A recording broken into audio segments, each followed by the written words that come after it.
Hai Sobat Pintar, balik lagi bersama saya Chris di Duit Pintar. Saya ingin berbagi pengalaman dulu sebelum saya masuk ke sesi hari ini. Dengan pengalaman saya yang lebih dari 10 tahun dalam dunia investasi, dunia keuangan, maka saya ingin membagikan satu hal yang sangat penting untuk Sobat Pintar ketahui. Dimana saya sendiri pernah mengalami kebangkrutan ketika saya mengalami kerugian dari investasi saya. Di mana kerugian ini bisa dibilang kerugian yang sangat besar dan akhirnya membuat hidup saya berubah sangat drastis. Di mana yang dulunya hidup dengan sangat berkecukupan, tiba-tiba hidup menjadi serba kekurangan. Namun saya tidak ingin menyalahkan investasinya sendiri, karena yang saya ingin salahkan adalah kondisi di mana saya sendiri tidak mempersiapkan beberapa hal ini sebelum saya melakukan investasi. Hari ini saya ingin coba menjelaskan kepada Sobat Pintar seluruh hal yang Sobat Pintar perlu sediakan sebelum masuk ke yang namanya investasi. Dikarenakan belakangan ini banyak yang menggaung-gaungkan bahwa kita harus mulai berinvestasi. Namun tanpa persiapan seperti yang akan saya bagikan hari ini, maka investasi akan menjadi sesuatu hal yang bisa menjadi bumerang bagi kehidupan kita. Ayo simak sesi hari ini.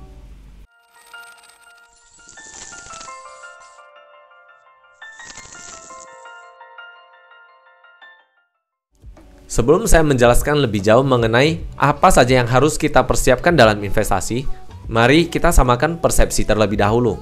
Investasi sendiri menurut Investopedia adalah kegiatan yang menyisihkan sebagian dana kita dengan harapan dana yang disisihkan ini bisa memberikan kita sejumlah keuntungan. Sejumlah keuntungan ini bisa keuntungan jangka pendek hingga jangka panjang. Namun, investasi sendiri tidak harus melulu pada instrumen keuangan. Bisa juga kita berinvestasi kepada bisnis, kepada UMKM, dan sebagainya. Perlu saya titik beratkan bahwa investasi bukanlah langkah pertama yang harus dilakukan begitu kita mendapatkan penghasilan.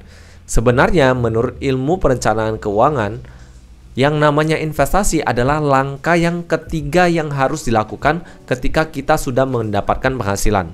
Langkah pertamanya seperti apa? Langkah pertamanya sebenarnya adalah miliki dana darurat terlebih dahulu, yang mana saya sudah jelaskan di sesi sebelumnya. Yang kedua yang harus dimiliki adalah asuransi. Jadi saya akan coba jelaskan sedikit mengenai asuransi nantinya. Dan saya menjelaskan asuransi dari dua perspektif, yaitu perspektif sebagai seorang agen asuransi, dikarenakan saya memiliki pengalaman itu, dan perspektif sebagai seorang perencanaan keuangan. Jadi saya akan berikan dua sudut pandang nantinya. Kemudian yang ketiga barulah masuk ke investasi, di mana investasi ini adalah kegiatan yang harus dilakukan setelah dua hal ini dimiliki. Mengapa harus dua hal ini dimiliki terlebih dahulu? Yang namanya hal darurat apabila terjadi, kita tidak ingin kita menarik dana investasi kita. Karena bisa-bisa saja ketika hal darurat terjadi, dana investasi kita sedang menurun. Contoh di bulan Maret kemarin. Tiba-tiba terjadi PSBB, tiba-tiba terjadi lockdown di banyak negara di dunia, sehingga banyak perusahaan-perusahaan yang terpaksa menutup operasinya, dan bahkan tidak jarang perusahaan-perusahaan memecat karyawannya.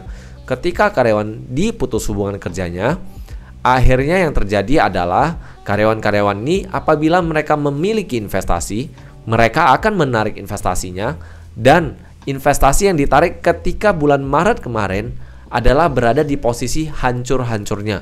Artinya, investasi tidak bisa dijadikan yang namanya dana darurat. Pastikan dana darurat adalah dana yang terpisah, dana investasi juga adalah dana yang terpisah. Namun, langkah-langkah seperti apa saja yang harus kita lakukan agar kita bisa berinvestasi?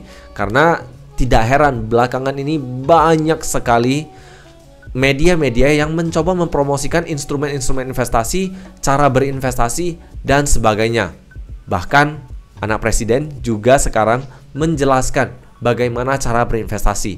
Dan menurut saya channel beliau juga sangat baik sih.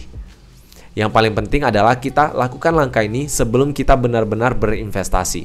Mari kita masuk ke langkah per langkahnya. Langkah pertama yang harus dilakukan adalah atur arus kas kita, atur keuangan kita. Arus kas itu mudahnya adalah atur perbandingan antara pengeluaran dan penghasilan kita. Apabila kita sudah bisa mengatur pengeluaran kita lebih kecil dari penghasilan kita, kalau bisa jauh lebih kecil dari penghasilan kita, maka kita bisa masuk ke langkah berikutnya.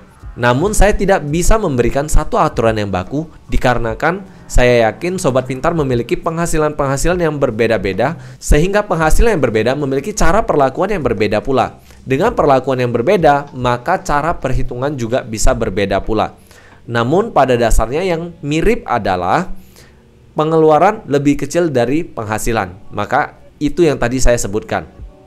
Dengan kita sudah menerapkan satu pengeluaran di level tertentu yang sudah pernah saya jelaskan juga di sesi-sesi sebelumnya, yaitu kita harus bisa menekan pengeluaran kita ke level tertentu tersebut.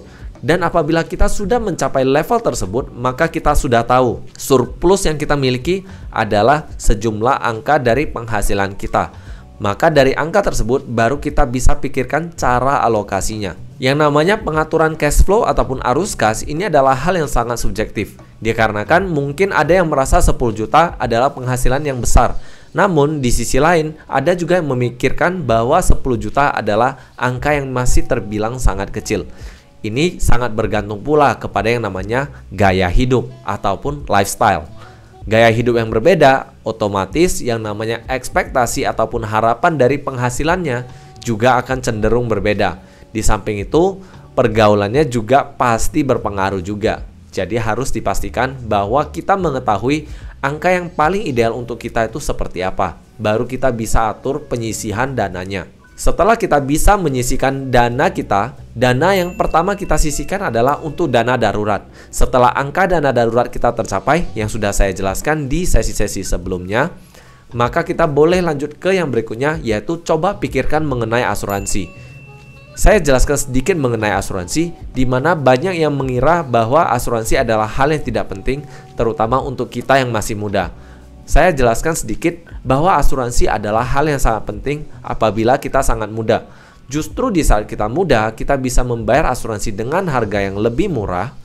Dan tentunya dengan total pembayaran yang kecil pula, kita bisa memiliki proteksi yang lebih panjang dan proteksi yang lebih besar pula. Mengapa asuransi sangat penting? Karena kita ingin memastikan bahwa dana darurat kita, kalaupun terjadi hal-hal darurat, tidak terpakai terlalu banyak. Jadi kalau misalnya nih yang namanya sakit kan bisa diasuransikan. Misalnya nih mobil tabrakan kan bisa diasuransikan juga. Rumah misalnya kebakaran kan bisa diasuransikan juga. Dengan adanya asuransi tersebut, maka apabila hal tersebut terjadi, kita tidak perlu mengeluarkan dana darurat kita, sehingga dana tersebut ataupun biaya tersebut dibayarkan oleh pihak ketiga. Dalam hal ini adalah perusahaan asuransi. Setelah memiliki asuransi, maka langkah berikutnya yang harus dilakukan adalah cek profil risiko masing-masing. Saya akan coba masukkan salah satu contoh risk profile assessment ataupun cara pengecekan profil risiko yang saya berikan di kolom deskripsi. Jadi pastikan nanti dicek di kolom deskripsi, lalu dicoba dikerjakan untuk mengetahui tingkat risiko masing-masing. Setelah mengetahui tingkat risiko masing-masing, baru kita bisa tentukan nih instrumen mana yang cocok untuk kita. Karena kalau kita tidak mengetahui yang namanya profil risiko kita, efek yang terjadi adalah kita tidak bisa memilih instrumen yang tepat, sehingga apabila kita memilih instrumen yang salah, akhirnya adalah kalau misalnya terjadi kerugian sementara ataupun unrealized loss, maka kita tiba-tiba menutup posisi kita, mencairkan dana kita, dikarenakan kita tidak bisa menerima risiko tersebut. Maka kalau kita sudah bisa menerima risiko tersebut, barulah kita menetapkan instrumen mana yang harus kita investasikan, dan kemudian kita mulai mengalokasikan dana kita untuk investasi. Jadi saya coba simpulkan, langkahnya hanya 4. Pertama adalah atur cash flow kita atau arus kas kita. Pastikan pengeluaran kita lebih kecil dari penghasilan kita. Yang kedua adalah selisih dari penghasilan dan pengeluaran ini kita coba masukkan ke yang namanya dana darurat terlebih dahulu. Setelah dana darurat terpenuhi, baru masukkan ke yang berikutnya, yaitu asuransi. Setelah kedua hal ini terpenuhi, baru lakukan yang namanya risk profile assessment. Setelah risk profile assessment didapatkan hasilnya, setelah mengetahui profil risiko kita, baru kita tetapkan instrumennya. Barulah yang terakhir adalah mengalokasikan dana kita untuk investasi. Jadi, untuk jumlah yang harus kita alokasikan setiap bulannya itu berapa?